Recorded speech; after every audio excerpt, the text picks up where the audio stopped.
I've been seeing a lot of stuff online about this new concept of the mental load. It's not necessarily new, but it's a new way of phrasing the idea that women have a lot of stuff that we keep in our minds about our children, about our husbands, about the house, about our social relationships and family relationships. And we have this long to-do list in our mind and a lot of things that weigh on us emotionally. And I see a lot of women and even some men today saying that it's not fair for women to carry all of this for their families if their husbands aren't carrying at least some of that mental load as well, or an equal amount of the mental load. But I do think there are a few things that we're really missing from this debate that I want to touch on in today's video. But first, I'm Cameron. I'm a couples therapist, wife, and mother, and on this channel I talk about all things related to faith, marriage, and parenting. So like I mentioned before, if you're not totally aware of this conversation about the mental load, it's basically just that running to-do list, running list of worries or things that, you have to get done, you have to think about, that most moms and wives have. So it often revolves around things like what your kids need, what your husband needs, what your house needs to be kept up with, what other relationships in your life need, and just the basic, daily things of keeping up with your family life, and maybe specifically in the ways that your husband might not also think about in the same ways. So let's look at a concrete example. So if you're trying to get out of the house to go somewhere, let's say you're going to church or you're going to a friend's house or something like that, a lot of the times it will be the wife and the mom who does all the packing for the kids, usually for herself too, sometimes for her husband also,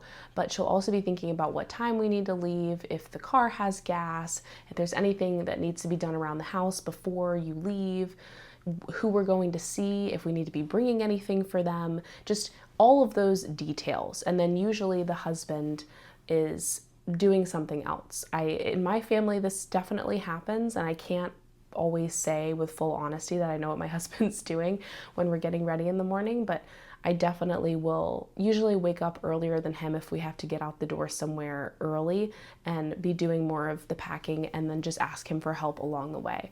And so the narrative today, at least online, seems to be a lot about how it's not fair that women have to carry this mental load, that there's this additional responsibility or this additional burden of having these concerns or this psychological load that we're carrying around in our minds that people aren't accounting for when it comes to balancing the responsibilities in a marriage and in raising children. However, I want to talk about several things that we're totally missing when we talk about this topic. So the first issue here is that men and women think very differently. We prioritize different things. So you might find this familiar. Even if your relationship isn't exactly like this, there's definitely differences that are similar to this in pretty much every relationship, every marriage. So a lot of the times husbands care more about what's happening outside of the home, around the home. So for example, if the yard is mowed, or if the cars are working properly, and then if it's inside the house, it's usually things like if everything's working well, the plumbing, the electrical, if there's some sort of creaking in the house, guys usually tend to pay more attention to that. And then women will pay more attention to how clean things are, if the laundry's done, if the dishwasher is unloaded, if the kids are fed, if there's enough food in the fridge for dinner, what we're gonna have for dinner. So again, this might not be your relationship exactly, but every couple, every heterosexual couple at least, falls along these lines somewhere, one on one side and one on the other, in terms of what we are prioritizing. And I think where we get this wrong today in this sort of cultural conversation about the mental load is that it's intentional, that these differences are intentional, that men are intentionally focused more on things that women are not as focused on. When in reality, it's usually not intentional. It's usually just the way that we're born. So one of the most reliable differences that psychologists have found between the way men's and women's brains work is that men focus on things, women focus on people. So again, that's a generalization, but it's very accurate for a lot of couples, that things include, the car, the lawnmower, the grass, the grill, all of the parts of the house that honestly, I probably sound so uneducated talking about how houses work because I really don't know much about that. My husband has done a ton of that. And then women focus on people, meaning feeding people, clothing people, cleaning for people, the needs of all the people in their family, all of that stuff. And so along these two different focuses, we see our priorities fall. So along these two lines. So it's, things focus, people focus, and so our priorities tend to shift or separate, especially once kids come into the picture and moms really laser in on them a lot more. So that's the first thing, that when we're talking about this mental load, a lot of the times we're only talking about the people's orientation of the mental load. So stuff with kids, stuff with the relationship, stuff with keeping, all of the mouths fed and the house clean for the people. We don't often talk about other stuff like, for example, we bought a 100-year-old house recently, my husband and I, so there have been a ton of upgrades that have needed to happen. And my husband literally wrote down a list the other day of all the stuff he still has to do. And this is, almost 2 years after we've bought the house at this point, and he's made a ton of renovations, and there's still like 50 things on his list of things to do. And those are things I don't know anything about. Literally nothing, unless he tells me, and he tries to tell me either after he's already done it, so I'm not worried about it, or tries to, figure out when he can do it so he's not away from us during our family time. When he tells me this stuff, I'm like, I had no idea that was going on, and thank you for doing that. And so when we do talk about this mental load, this leads me into my second point, which is, so the first point being, it's not intentional that we have different priorities, it's just how our brains work from essentially infancy. Really is from the time kids are born and we can first start studying their behavioral patterns. Baby boys care more about things, baby girls care more about people, and that just amplifies as you get older, and especially when you have kids. So that's the first point. We're different, and it's not, a choice. The second point is that men also have a significant mental load. It's just not something that we're talking about in today's conversation about this topic. So I already shared the example about all of the stuff that my husband does to keep up with our house, but there's a lot more than that. I think one of the big things for a lot of families, the majority of families, is that men are primarily responsible for making enough money to support the family. So most couples today, both spouses work, but if you asked them who is mostly responsible for earning the income, or if you phrase it another way, if one of you were to stop working to stay home with the kids, who would be more likely to do that? It's almost always the wife. And some people might not like that, but the majority of women would rather stay home with their kids than their husbands would, and feel like they are more suited to do that. And so that's a totally other separate conversation, but the point here being that when it comes to fixing things around the house, when it comes to being the financial provider for the family, being the person who really the responsibility and burden of financial provisions is on his shoulders, because, again, when you have kids and if the wife wants to walk away from work, that can be arranged, but it becomes the husband's 100% responsibility. But it very rarely happens that you have kids and then the husband says, okay, well, I'm just going to stay home and you're going to have to work. That's quite rare.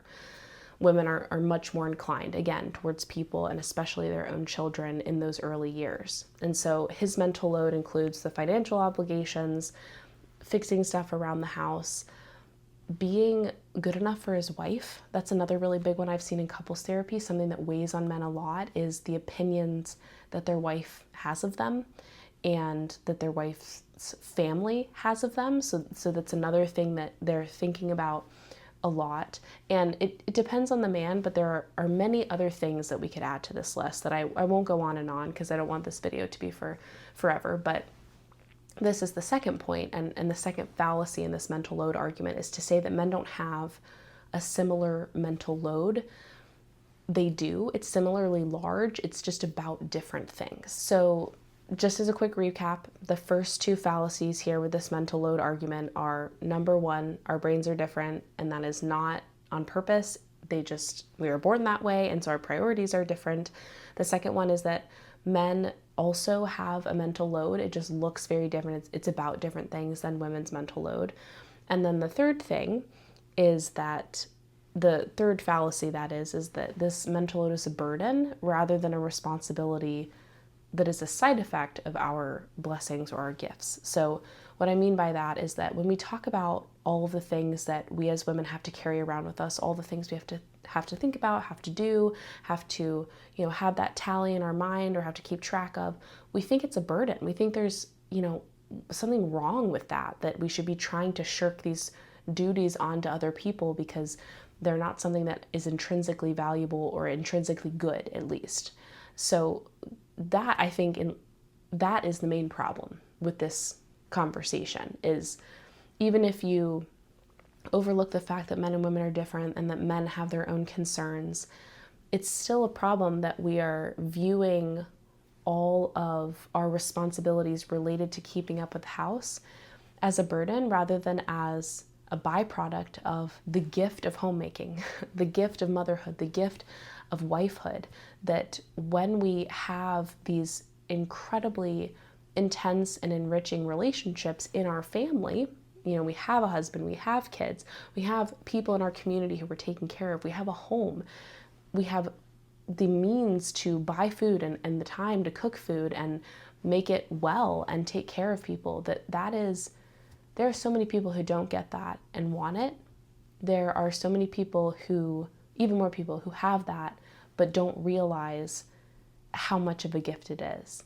And that just because we have this extra responsibility, because we are more focused on people and also in a lot of cases more capable of caring for the minute details. Women multitask more than men and we're better at it. So if we start to view it instead as this is just part of the gift. When we want children, taking care of them and keeping up with the packing and the preparation and cleaning, that's part of the gift. If we can start to view every part of the gift as a gift instead of as a burden, then when we end up asking our husbands for help, it's really just asking them to share in that gift with us. And it's not as much trying to punish or even the playing field or however you view, this idea of distributing the mental load. It's not as much of a punishment. It's more just sharing in the gift of having a house together, having a home together. And so that leads me into the solution that I think to this problem. For anyone who feels like they have been, unfairly treated in their relationship or are feeling some resentment because of carrying this heavy mental load and you want your spouse to chip in, you want your husband to help out, that's totally fine. There's nothing wrong with that. I know it may seem like when I talk about this idea of everything being a gift that there should be some, guilt around wanting help, and that's not at all the case. You should totally feel comfortable asking your husband for help when you need it, absolutely. But the solution here is to view asking for help, again, as gently as possible and as specifically as possible, and being okay asking, being okay giving very specific directions if you want things done a certain way. Because going back to our brains work differently, if men prioritize different things and pay attention to different things, then they're probably going to need some more help and some more direction, some specific direction on how to do the things that you prioritize. So I'll flip, everything on its head for a second as an example. If my husband needs help around the house with fixing things, whether it's like a plumbing issue or an electrical issue or, even just like painting a room or just whatever it is, just little fixes around the house that he's constantly doing. If he needs my help, he's going to have to give me a lot of specific direction because I don't know what I'm doing. I don't recognize the issue. And so I definitely don't know the solution if I don't even know it's a problem. So he's going to have to explain the problem to me. He's going to have to explain the solution. He's probably going to have to walk me through the steps for how to accomplish that solution. And so we can think about that in a very similar way when we're asking our husbands to help pack for going out of town for the weekend. That this was a promise I recently made to my husband to reduce our stress when we were going out of town, is to say, okay, the night before I am going to start writing out a list of things that we need to get done, and then we're going to just break up the list, and you're going to do these and I'm going to do these, and I'll probably give you the items on the list that are much more in your wheelhouse of knowledge so that you don't need me there all the time to supervise, and vice versa. So I think really thinking about how much your husband does that you aren't aware of or that you don't do, and how he would need to give you direction in order to help with that is a really, at least for me, it has been a really helpful way of being more empathetic and more aware of the mental load that my husband's carrying and the amount of specificity I have to give if I'm asking him for help with my mental load. Okay guys, that's all I've got for you today. Please don't forget to like this video and subscribe to the channel if you want to see more content like this. And also, please leave a comment on this video about the mental load, what your thoughts are on this current, topic of conversation in the online world of relationships and marriage and family life. And if you think it needs to be more evenly distributed, if you agree or disagree with the stuff that I'm saying in this video, I'd love to hear all of that. It really does, bring me a lot of joy to get to read your comments and to learn from you guys. So until next time, I'm Cameron, and thanks for watching.